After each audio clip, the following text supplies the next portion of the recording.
The day I posted a wedding photo, my ex-boyfriend showed up. I'm downstairs at your place. I'll wait for you to come back. No matter how long. Ms. Lyra, you look absolutely breathtaking. The clerk's voice jolted me back to reality. I offered her a stiff, small smile, then finally allowed myself to truly look.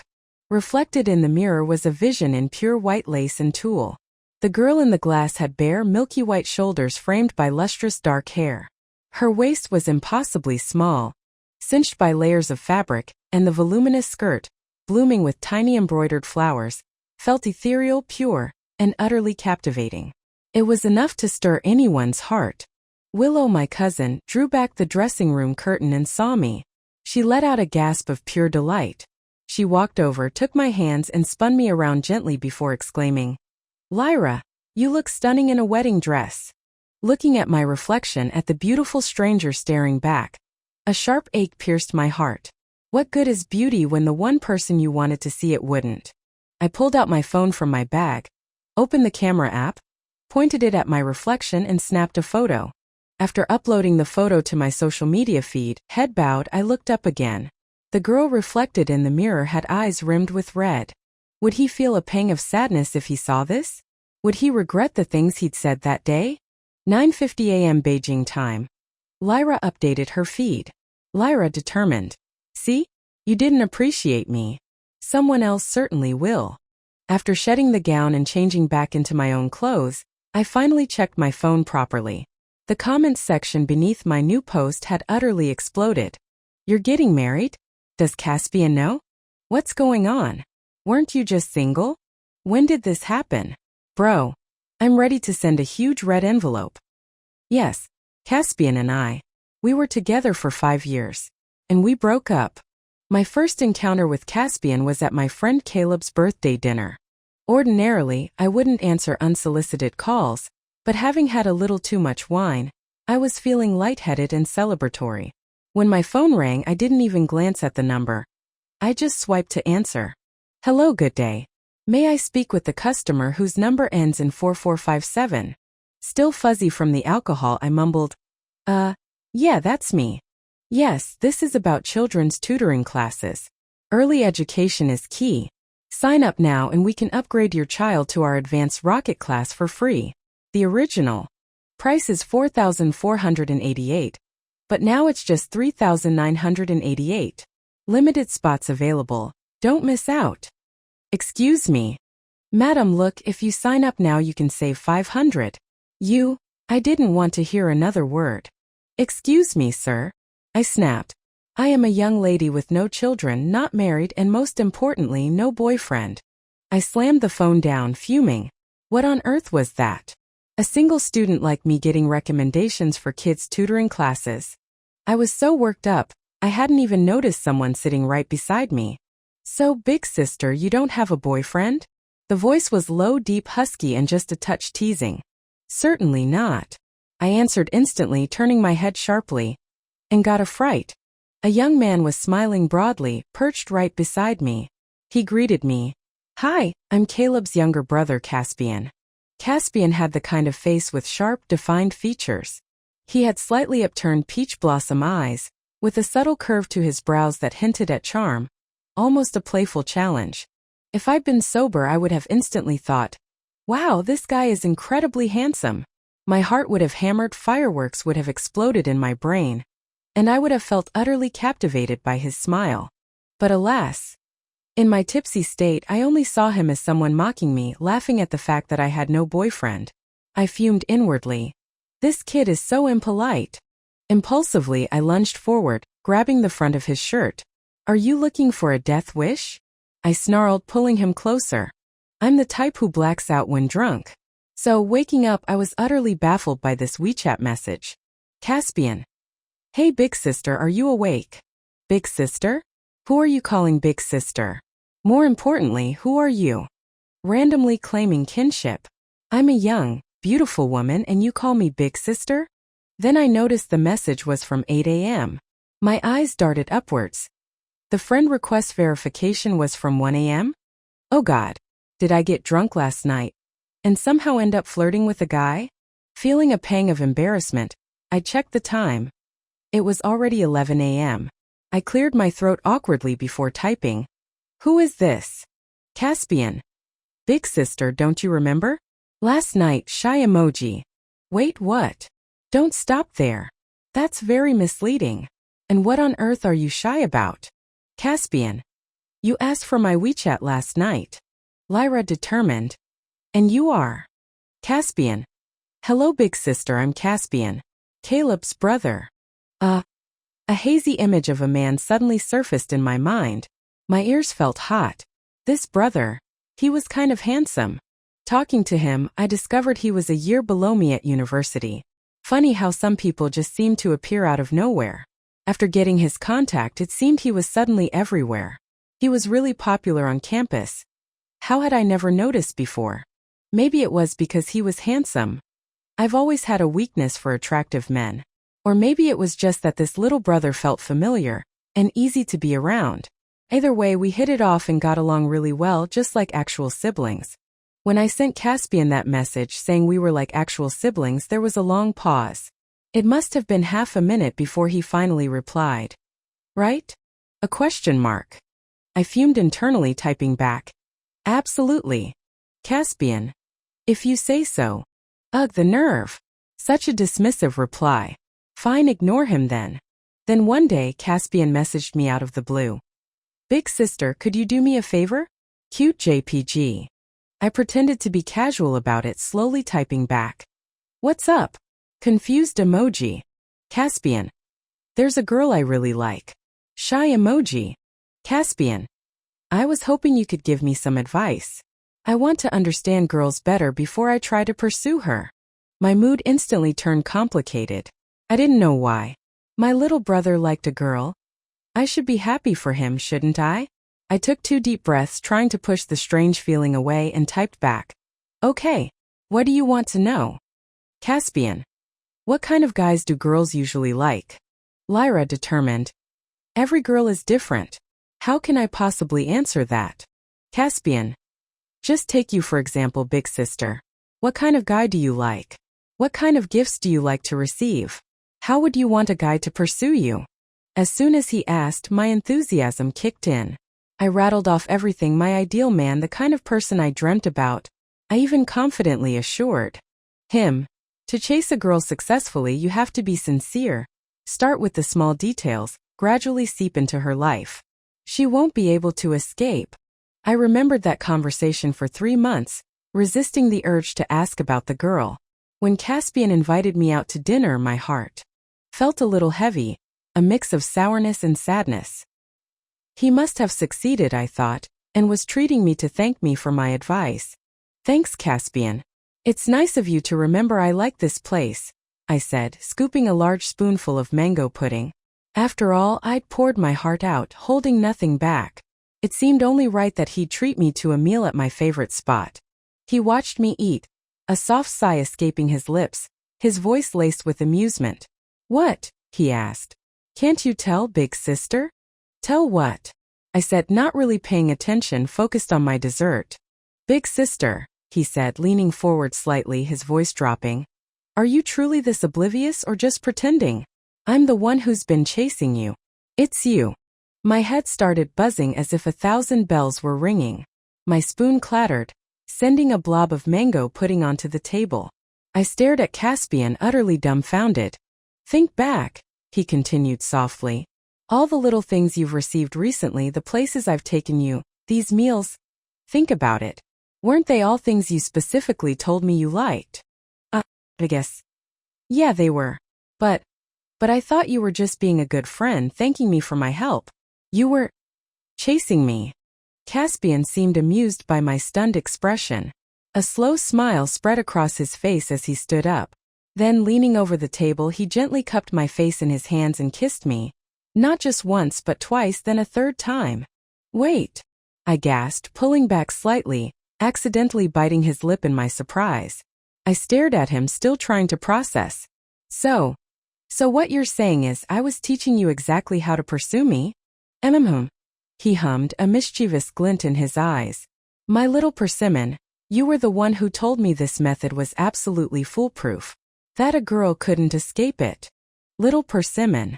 That was the nickname I told him, the one my family used. Hearing him say it now, my face must have been bright red, my body feeling weak and flustered. Oh God, those words about being inescapable. I taught him that. I had effectively dug my own trap. I'd been cleverly tricked.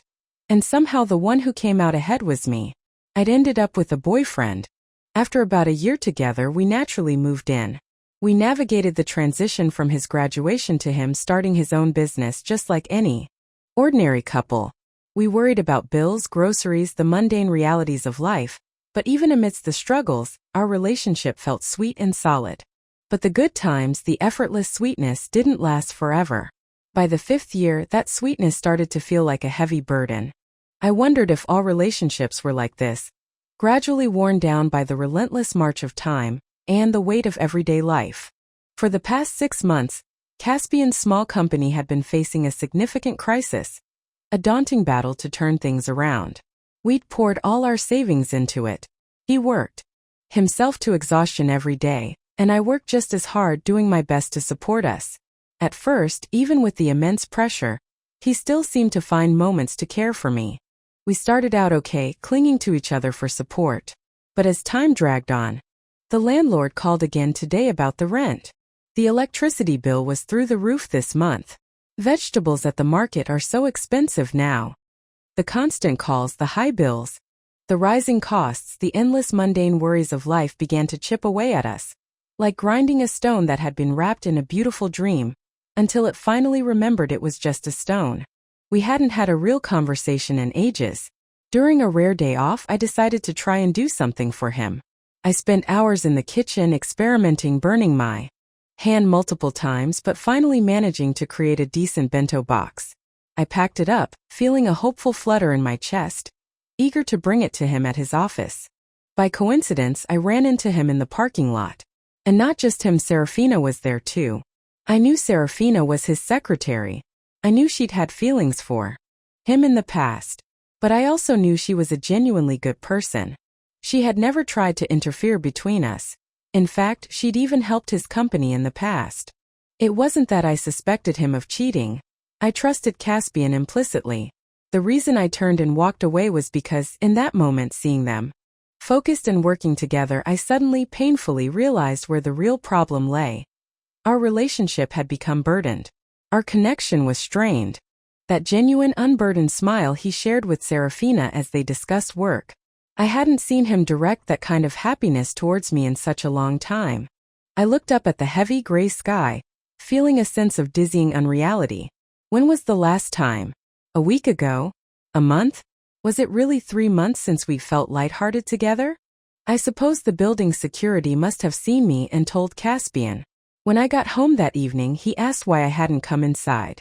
I told him the truth, that I'd seen him and Serafina looking so intensely focused on their work and hadn't wanted to interrupt.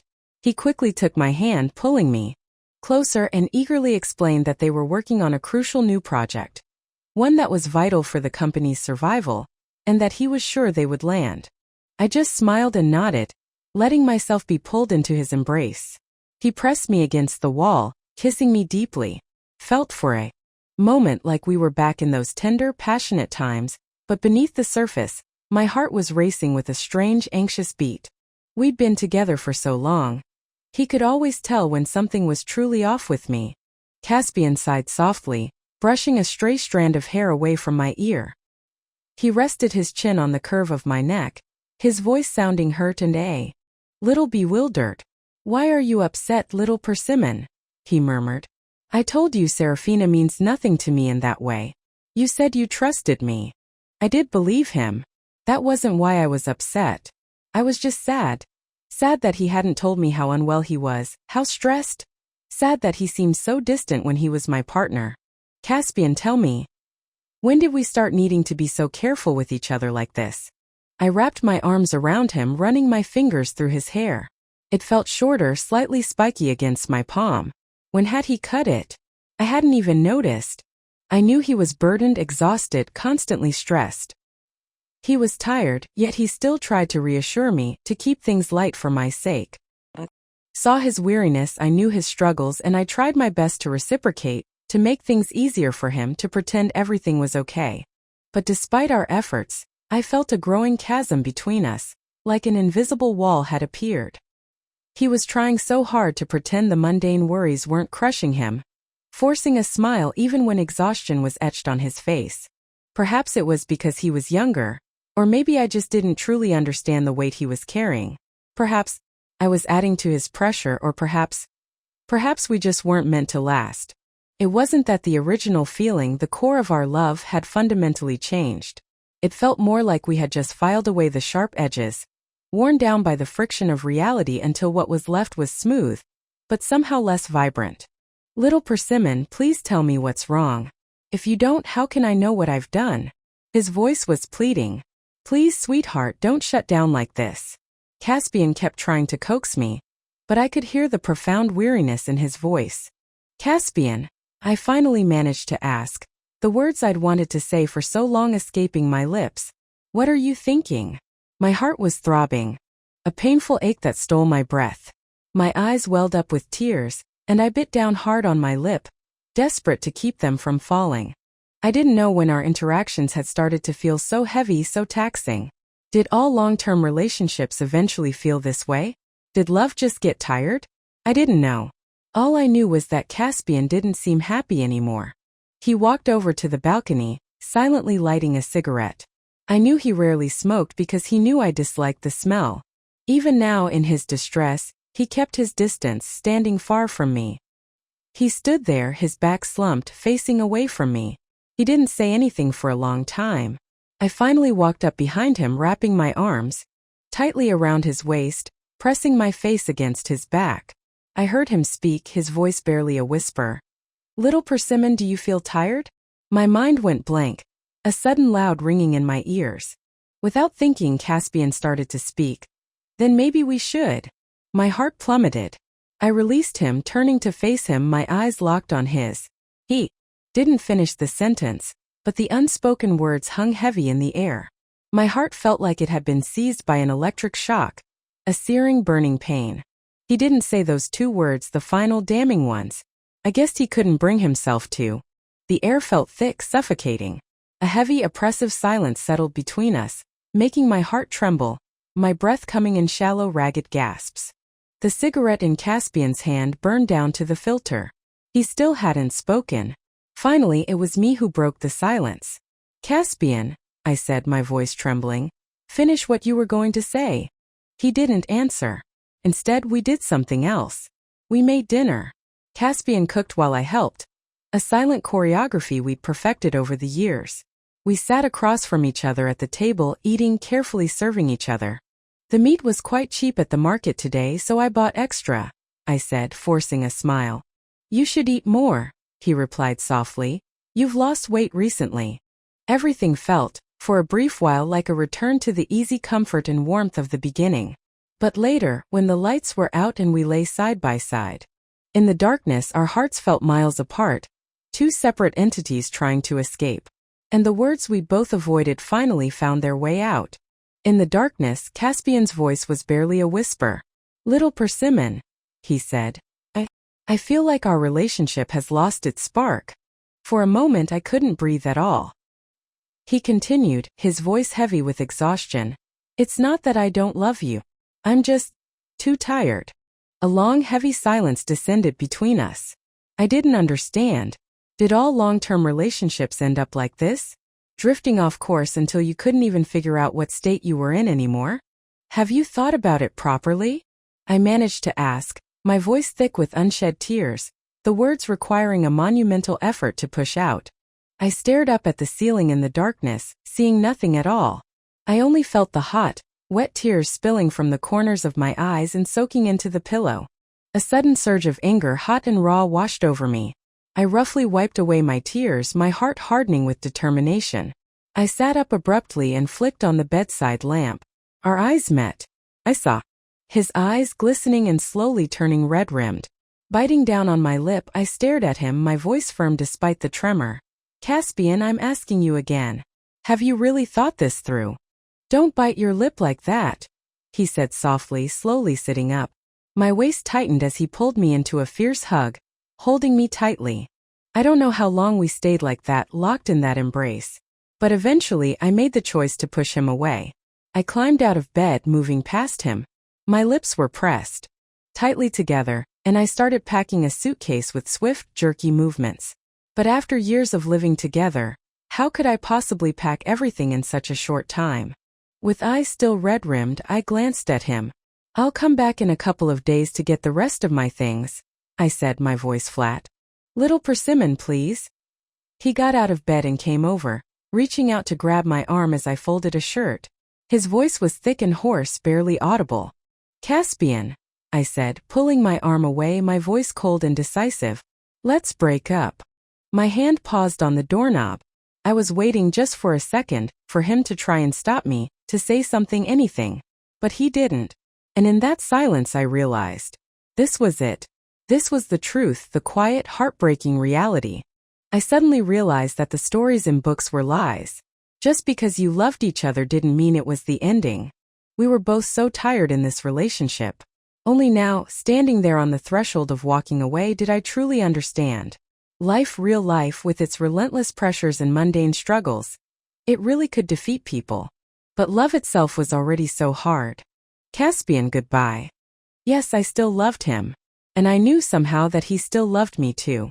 But we separated anyway. There was no dramatic argument, no betrayal, just a quiet, painful parting. Looking at the flood of comments, I figured he must have found out about the photo through our mutual friends. Did it matter if he knew? As I typed the thought, I noticed a new friend request notification pop up. I didn't even need to open it. I knew instantly it was from Caspian. "Caspian is requesting to add you as a friend." I stared at the notification, biting my lip. With a hardening heart, I tapped the reject button. "Sorry, I don't add strangers." Seconds later, another request appeared. The verification message was different this time. "Just accept it. Don't make me come over there right now." I hesitated, my finger hovering over the screen. My cousin Willow noticed. "Well, well," she chirped, leaning closer. "Is that your little boyfriend? Seems he's quite the bossy type." "I like it. But we broke up," I mumbled. "Look at yourself right now," she said, her gaze sharp. "Do you really look like someone who's moved on completely?" Willow looked absolutely radiant in her wedding dress, stunningly beautiful, like a captivating siren. I glanced over at Reese, her fiancé, who was on the phone, a soft, irrepressible smile playing on his lips as he spoke. I sighed, shaking my head. "You don't understand. Willow," I said softly.